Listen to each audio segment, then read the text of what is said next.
আসসালামু আলাইকুম। আজকের এই ভিডিওতে আমরা আলোচনা করব সফটটেক এজেন্ট প্রোগ্রাম সম্পর্কে। এই প্রোগ্রামের মাধ্যমে আপনি কিভাবে আপনার এলাকায় সফটটেকের এজেন্ট হয়ে সার্ভিস প্রদান করবেন, কিভাবে ইনকাম করবেন এবং কি কি সুবিধা পাবেন, সবকিছু খুব সহজ করে তুলে ধরা হবে।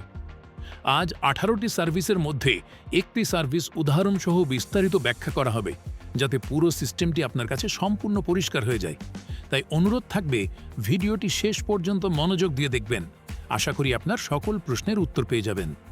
সফটটেক কি এবং কেন এজেন্ট প্রোগ্রাম? সফটটেক মূলত এটি ডিজিটাল সার্ভিস প্ল্যাটফর্ম, যেখানে বাংলাদেশের 100+ কোম্পানির সাথে পার্টনারশিপের মাধ্যমে এজেন্টদের জন্য 18+ ক্যাটাগরির সার্ভিস প্রদান করার সুযোগ তৈরি করে দেওয়া হয়েছে।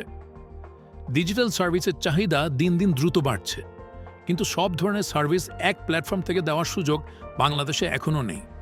আর ঠিক এই জায়গাটাই সফটটেক তৈরি করে দিচ্ছে, যাতে যে কেউ নিজের এলাকায় একাই ডিজিটাল সার্ভিস, ট্রাভেল এজেন্সি, আমদানি ও রপ্তানি, প্রোডাক্ট, ব্যাংকিং, কুরিয়ার সহ 18+ ক্যাটাগরির বিজনেস পরিচালনা করতে পারেন।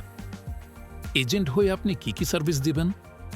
একজন সফটটেক এজেন্ট হিসেবে আপনি আপনার এলাকায় সফটওয়্যার ও আইটি সলিউশন, ডিজিটাল ও social media marketing, mobile banking ও পেমেন্ট সলিউশন, কুরিয়ার ও ডেলিভারি সার্ভিস, ট্রাভেল এজেন্সি ও ট্যুরিজম সার্ভিস, ই-কমার্স ও online sales solution, drop shipping ও গ্লোবাল ট্রেড বিজনেস, আমদানি ও রপ্তানি সার্ভিস, প্রিন্টিং ও ব্র্যান্ডিং সার্ভিস, বিদেশে উচ্চশিক্ষা বা এডুকেশন এবং স্টুডেন্ট কনসালটেন্সি, ই লার্নিং ও স্কিল ডেভেলপমেন্ট ট্রেনিং, মিডিয়া ও বিজ্ঞাপন সংস্থা, রিয়েল এস্টেট এবং প্রপার্টি সার্ভিসেস, হার্ডওয়্যার সার্ভিস, স্বাস্থ্য ও মেডিকেল সলিউশন, হোলসেল ও ডিস্ট্রিবিউশন বিজনেস, ফ্র্যাঞ্চাইজি ও agency business support, graphic design ও কন্টেন্ট ক্রিয়েশন সহ আরও কিছু সার্ভিস।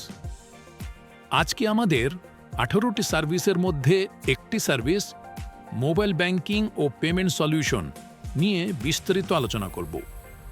প্রথমে চলুন দেখি ব্যাংকিং ও পেমেন্ট সলিউশনের মধ্যে কি কি সার্ভিস রয়েছে।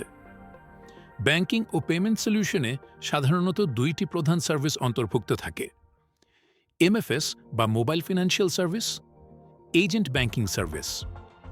প্রথমে আমরা মোবাইল ফিনান্সিয়াল সার্ভিস সম্পর্কে জানব। তার আগে চলুন দেখে নেওয়া যাক ব্যাংকিং ও পেমেন্ট সলিউশন পার্টনার কারা কারা। ব্যাংকিং ও payment solution partner: eastern bank, bank Asia, Dutch Bangla bank, Islami bank, city bank, AB bank. Mobile financial service partner: bKash, Nagad, Rocket, Upay, mCash, my cash, sure cash, tap, Telecash.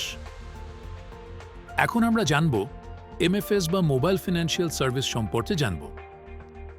MFS বা mobile financial service বলতে সাধারণত বিকাশ, Nagad, Rocket, উপায় এই সকল mobile ব্যাংকিংয়ের মাধ্যমে টাকা পাঠানো, ক্যাশ ইন ও ক্যাশ আউট করার সেবাকে বোঝায়। আপনি একজন ব্যবসায়ী হিসেবে যখন বিকাশ বা অন্য এমএফএসের মাধ্যমে ক্যাশ ইন বা ক্যাশ আউট করেন, তখন প্রতিটি লেনদেনের বিপরীতে কোম্পানিগুলো আপনাকে নির্দিষ্ট পরিমাণ কমিশন দিয়ে থাকে। কিন্তু এই ব্যবসায় সবচেয়ে বড় সমস্যাগুলো কি?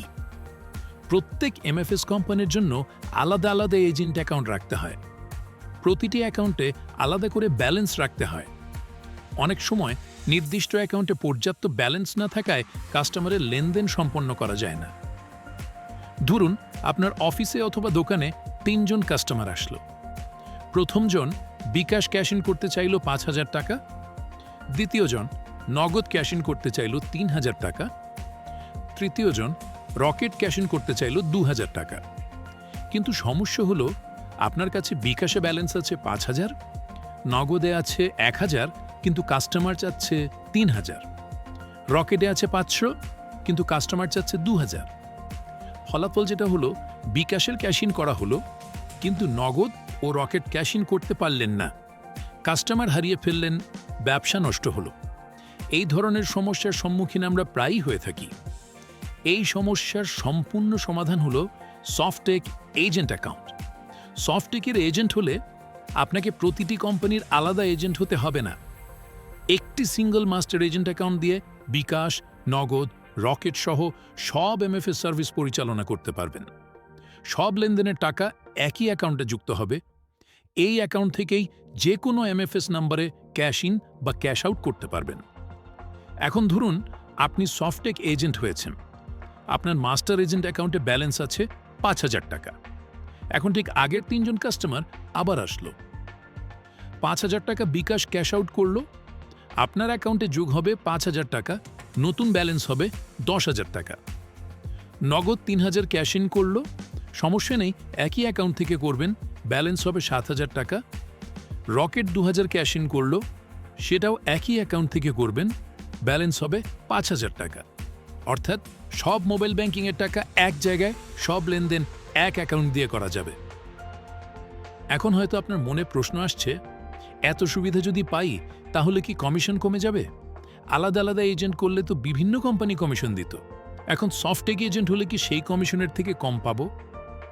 উত্তর, মোটেও না, বরং আপনি আগের থেকে বেশি কমিশন পাবেন। বিকাশ এজেন্ট কমিশন প্রতি ১,০০০ টাকায় ৩ টাকা ৭৫ পয়সা থেকে ৪ টাকা। নগদ, রকেট, অন্যান্য এজেন্ট কমিশন প্রতি ১,০০০ টাকায় ৪ টাকা থেকে ৪ টাকা ১০ পয়সা।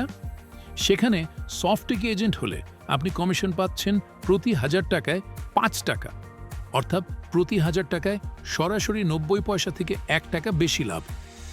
আগে কমিশন কম, ঝামেলা বেশি, এখন কমিশন বেশি, ঝামেলা কম। এখন চলুন এজেন্ট ব্যাংকিং সার্ভিস সম্পর্কে জানি। তার আগে আপনাদেরকে জানাই যে এজেন্ট ব্যাংকিং কি। আপনি তো খেয়াল করলে দেখবেন যে ব্যাংকের বেশিরভাগ ব্রাঞ্চ শহর কেন্দ্রিক।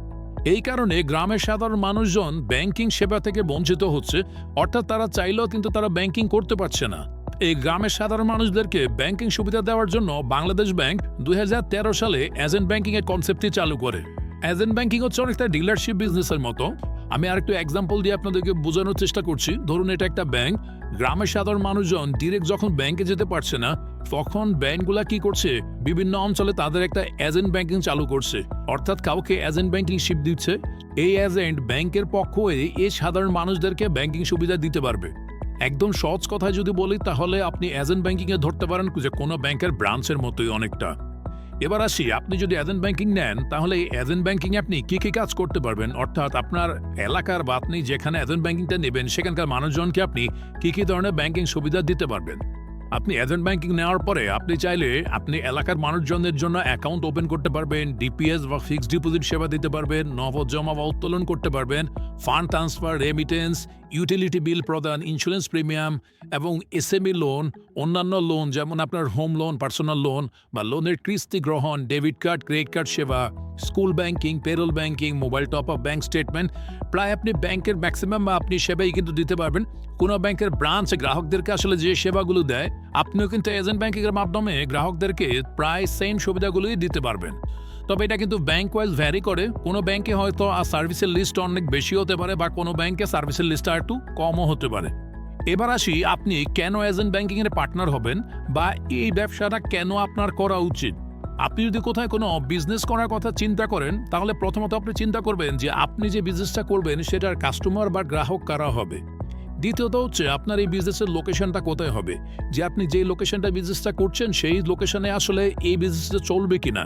এই লোকেশনটা কিন্তু ইম্পর্টেন্ট। তার কারণ হচ্ছে আপনি যদি ভুল লোকেশন সিলেক্ট করেন, ধরুন আপনি আপনার এলাকার গ্রামের বাজারে একটা গাড়ির শোরুম দিলেন, গ্রামের মানুষের কিন্তু গাড়ি কেনার ক্ষমতা নেই, সো আপনি ওইখানে ওই বিজনেস করাটা কিন্তু আপনার জন্য বোকামি। ঠিক সেমভাবে আপনি যে বিজনেসটা করবেন, আপনি বিজনেস করার আগে চিন্তা করবেন যে যেই লোকেশনে আপনি বিজনেসটা শুরু করছেন সেটা আসলে উপযুক্ত জায়গা কিনা। তৃতীয়ত হচ্ছে এই বিজনেসটা অন্য কেউ করছে কিনা। যদি আপনার মতো এই বিজনেসটা অন্য কেউ করে তাহলে আসলে তারা কি এই বিজনেস থেকে সফলতা পেয়েছে কিনা বা আসলে তাদের বিজনেসটা কেমন হচ্ছে, এটাও কিন্তু আপনাকে যাচাই করতে হবে। এবং সর্বশেষ হচ্ছে এই বিজনেসটা যারা করছে এই বিজনেস থেকে আসলে তারা কি প্রফিট আর্ন করতে পারছে কিনা, বা আপনি যদি করেন আপনি কেমন প্রফিট আর্ন করবেন, এটার আগে একটা অ্যানালাইসিস আপনাকে করতে হবে। সো এজেন্ট ব্যাংকিং যেহেতু ২০১৩ সাল থেকে বাংলাদেশে শুরু হয়েছে, তাহলে আমরা একটু এজেন্ট ব্যাংকিং এর আসলে কেমন বিজনেস হচ্ছে সেটা একটু দেখে নিই। বর্তমানে বাংলাদেশে লাইসেন্সপ্রাপ্ত ব্যাংকের সংখ্যা হচ্ছে ৩১টি, যারা এজেন্ট ব্যাংকিং সেবা দিতে পারবে। এই যে ৩১টা ব্যাংক এজেন্ট ব্যাংকিং এর লাইসেন্স নিল বাংলাদেশ ব্যাংক থেকে, এরা সবাই কিন্তু এজেন্ট ব্যাংকিং কার্যক্রমের সাথে সম্পৃক্ত। মোট এজেন্টের সংখ্যা এখন পর্যন্ত সারা বাংলাদেশে মোট এজেন্টের সংখ্যা হচ্ছে 15,126 জন এবং টোটাল আউটলেটের সংখ্যা হচ্ছে 20,763টি। এখানে আউটলেট বলতে আসলে এজেন্ট ব্যাংকিং এর ব্রাঞ্চটা বোঝানো হয়েছে। এজেন্ট ব্যাংকিং এর মাধ্যমে মোট অ্যাকাউন্ট খোলা হয়েছে 1,47,75,949টি। এই এজেন্ট ব্যাংকিং এর মাধ্যমে মোট নারী গ্রাহক অ্যাকাউন্ট ওপেন করেছে 84,34,260টি। এই এজেন্ট ব্যাংকিং এর মাধ্যমে মোট ডিপোজিট হয়েছে 30,157,76,70,000 টাকা। সো এই পরিমাণটাই দেখে আসলে বুঝতে পারছেন যে এজেন্ট ব্যাংকিং এ আসলে কিরকম ট্রানজ্যাকশন হয়। এবং এজেন্ট ব্যাংকিং এর মাধ্যমে মোট লোন দেওয়া হয়েছে 1,30,72,60,000 টাকা। এবং এই এজেন্ট ব্যাংকিং এর মাধ্যমে দেশের বাইরে থেকে রেমিটেন্স এসছে 1,14,917,37,80,000 টাকা। এই তথ্যগুলো দেখে আশা করি আপনার বুঝতে কষ্ট হওয়ার কথা নয় যে এজেন্ট ব্যাংকিং এর মাধ্যমে আসলে কি পরিমাণ ট্রানজ্যাকশন বা কি পরিমাণ লেনদেন হচ্ছে। এখন আপনার মাথায় একটা প্রশ্ন আসতে পারে যে তথ্যগুলো আসলে সঠিক কিনা। আমি যে তথ্যগুলো আপনাদেরকে দেখিয়েছি এটা আসলে বাংলাদেশ ব্যাংক প্রতি 3 মাস পর পর এজেন্ট ব্যাংকিং এর একটা অ্যাক্টিভিটি ওভারভিউ তাদের ওয়েবসাইটে আপলোড করে। এটা হচ্ছে লাস্ট ডিসেম্বর 2022 সাল পর্যন্ত। সুতরাং আপনি চাইলে কিন্তু বাংলাদেশ ব্যাংকের ওয়েবসাইটে গিয়ে আপনি এই তথ্যগুলো চেক করতে পারেন। আসলে আপনার মুখ্য বিষয় থাকবে ইনকাম, যে আপনার কিভাবে ইনকাম হবে। এবার চলুন এজেন্ট ব্যাংকিং বিজনেসে আপনি কিভাবে ইনকাম করবেন সেই প্রসেসটা দেখাই। সো উপরে দেখতে পাচ্ছেন ট্রানজ্যাকশন টাইপ, এজেন্ট কমিশন এবং বিবরণ। প্রথমে আপনি যদি কোনো কাস্টমারের একটা অ্যাকাউন্ট ওপেন করেন তাহলে আপনি 10 টাকা থেকে 100 টাকা পর্যন্ত কমিশন পেতে পারেন। এটা হচ্ছে কোনো কাস্টমার যদি 100 টাকা দিয়ে অ্যাকাউন্ট ওপেন করে তাহলে একরকম কমিশন পাবেন। কোনো কাস্টমার যদি 1000 টাকা ডিপোজিট করে অ্যাকাউন্ট ওপেন করে তাহলে আরেক রকম কমিশন পাবেন। কোনো কাস্টমার যদি 10,000 টাকা ডিপোজিট করে একটা অ্যাকাউন্ট ওপেন করে তাহলে একরকম কমিশন পাবেন। এটা কিন্তু ব্যাংক ওয়াইজ এই কমিশনটা কিন্তু ভ্যারি করে। আমি আগেই বলে দিচ্ছি, এটা কিন্তু আমি আপনাদেরকে আনুমানিক একটা চার্ট দেখাচ্ছি। এক এক ব্যাংকের পলিসি কিন্তু ডিফারেন্ট। সো এটা জাস্ট আমি আপনাদের একটা আইডিয়া দেওয়ার জন্য এই প্রসেসটা আমি আপনাদেরকে দেখিয়ে দিচ্ছি। দ্বিতীয়ত হচ্ছে ডিপিএস বা এফডিআর যখন করবেন তখন সেটা 5 টাকা থেকে 200 টাকা পর্যন্ত কমিশন পাবেন। সেটাও অ্যামাউন্টের উপর ডিপেন্ড করবে। আপনার কেউ হয়তো 1,000 টাকা প্রতি মাসে করবে, কেউ 5,000, কেউ 10,000। যত বেশি পরিমাণে হবে আপনার কমিশনের পরিমাণ তত বাড়বে। অ্যাকাউন্টে ডিপোজিট বা উইথড্রল, অর্থাৎ কাস্টমার যদি তার অ্যাকাউন্টে টাকা ডিপোজিট করে বা তার অ্যাকাউন্ট থেকে টাকা উইথড্র করে তাহলে আপনি 5 টাকা থেকে 100 টাকা পর্যন্ত কমিশন পেতে পারেন। রেমিটেন্স বিতরণ, অর্থাৎ আপনি যে গ্রাহকদেরকে অ্যাকাউন্ট ওপেন করে দিবেন দেশের বাইরে থেকে যদি তাদেরকে কেউ রেমিটেন্স পাঠায় তাহলে সেটার উপর কিন্তু আপনি 40 থেকে 50 টাকা করে কমিশন পাবেন। ফান্ড ট্রান্সফার, অর্থাৎ এক ব্যাংক থেকে আরেক ব্যাংকে ফান্ড ট্রান্সফার, এটার জন্য আপনি 10 টাকা থেকে প্রায় 100 টাকা পর্যন্ত একটা কমিশন আছে। ইউটিলিটি বিল, যেমন বিদ্যুৎ বিল, গ্যাস বিল, গ্রাহকরা যে আপনার আউটলেটে এসে এই বিলগুলো দিবে তার জন্য আপনি এটা কমিশন পাবেন, সেটা 5 টাকা থেকে 20 টাকার মতো। ভিম বিতরণ, অর্থাৎ লোন, আপনি যে লোন ফাইলগুলো কালেক্ট করবেন বা আপনার আউটলেটের মাধ্যমে যে লোনগুলো ডিসবার্স হবে তার উপরে কিন্তু আপনি 0.25% হারে আপনি কমিশন পাবেন। ধরুন কেউ একটা হোম লোন নিলে 1 কোটি টাকার, তাহলে আপনি ইনিশিয়াল সেক্ষেত্রে 25,000 টাকা কিন্তু আপনি কমিশন পাবেন। অর্থাৎ আপনার ট্রানজ্যাকশন যত বেশি হবে আপনার কমিশন ভলিউমও তত বাড়বে। ডেবিট কার্ডের বার্ষিক ফি, অর্থাৎ কাস্টমার যখন ডেবিট কার্ড দিবে সেটা যখন প্রতি বছর বছর একটা চার্জ হবে তার থেকে আপনি 80 টাকা থেকে 100 টাকা করে পাবেন। কোনো কাস্টমার যদি ডেবিট কার্ড হারিয়ে যায় বা আপনার পিন বলে যায় সেটা রিপ্লেস করলে আপনার সেটার জন্য কিন্তু আপনি এটা কমিশন পাবেন 40 থেকে 50 টাকার মতো। অ্যাকাউন্টের চেক বই যদি আপনি ইস্যু করেন সেক্ষেত্রে প্রতি পাতার জন্য আপনি 4 থেকে 5 টাকার মতো আপনি কমিশন পাবেন প্রতি পাতার জন্য। এখন একটা চেক বই কিন্তু সেটা 20 পাতা, 30 পাতা, 50 পাতার হয়। যদি 50 পাতার হয় সেক্ষেত্রে হয়তো আপনি 250 টাকার মতো কমিশন পাবেন। ক্লিয়ারিং চেক রিসিভ ফি, আপনি ধরেন কোনো ব্যাংকের একটা ক্লিয়ারিং চেক আপনি রিসিভ করলেন তার জন্য আপনি 40 থেকে 50 টাকা কমিশন পাবেন। এবং অ্যাকাউন্ট মেইনটেনেন্স ফি, প্রতি 6 মাস পর পর যে গ্রাহকের একটা অ্যাকাউন্ট মেইনটেনেন্স ফি দিতে হয় সেটা বাংলাদেশ ব্যাংকের নিয়ম অনুযায়ী যেটা চার্জ আসে সেটা চার্জে 50% আপনিই পাবেন। এবং সবচেয়ে বেশি কমিশন পাবেন যেটা থেকে সেটা হচ্ছে গ্রাহকের অ্যাকাউন্ট ব্যালেন্সের উপর কমিশন, অর্থাৎ আপনি যাদের অ্যাকাউন্ট খুলে দেবেন তাদের অ্যাকাউন্টে যে পরিমাণ ব্যালেন্স থাকবে প্রতি মাসে অ্যাভারেজ ব্যালেন্সের উপরে আপনি 1.5 থেকে 2% হারে কমিশন পাবেন।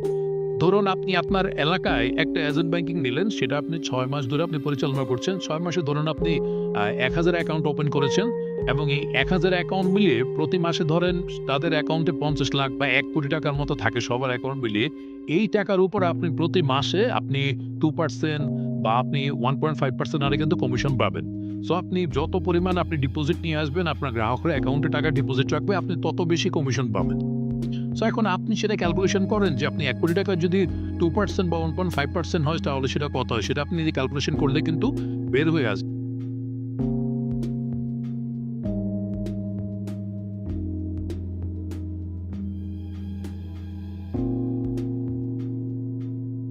এজেন্ট নির্বাচনের ক্ষেত্রে সে প্রথমে স্থানীয়, তারপর যে জিনিসটা আমরা দেখে থাকি তার বিজনেস, সে কতদিন যেমন বিজনেস করছে, লোকাল তার প্রেজেন্স কিরকম, অ্যাকসেপ্টেবিলিটি কিরকম আছে, সেটা আমরা চেক করি।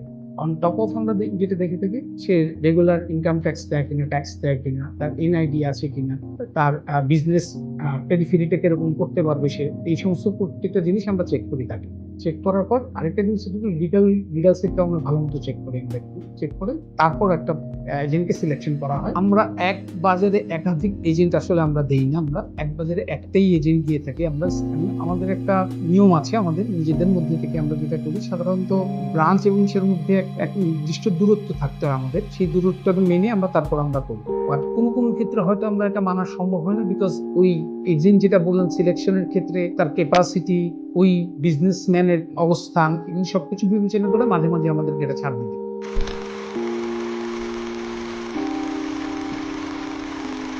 আমরা আমাদের একটা টিম আছে, আমাদের সেই টিমের সাথে যোগাযোগ করতে হয়। যোগাযোগের ক্ষেত্রে সে স্থানীয় আমাদের যে ব্রাঞ্চ বা সাব ব্রাঞ্চ আছে তার সাথে যোগাযোগ করতে পারে, অথবা সরাসরি আমাদের সাথে যোগাযোগ করতে পারে। আমাদের সেই নাম্বারটা আমরা অলরেডি আমাদের ওয়েবসাইটে দেওয়া আছে। যখন সে অ্যাপ্লিকেশন করে, অ্যাপ্লিকেশনটা প্রসেস করে তাকে সিলেকশন করতে আমাদের দিক থেকে 2 সপ্তাহের মতো একটা সময় লাগে। আমরা সেটা পুরোটা 2 সপ্তাহের মধ্যে সম্পন্ন করি। 30টা অ্যাক্টিভ এজেন্ট আছে আমাদের পরিকল্পনা ছিল এই বছর ছিল প্রায় 400টার মতো নতুন করা।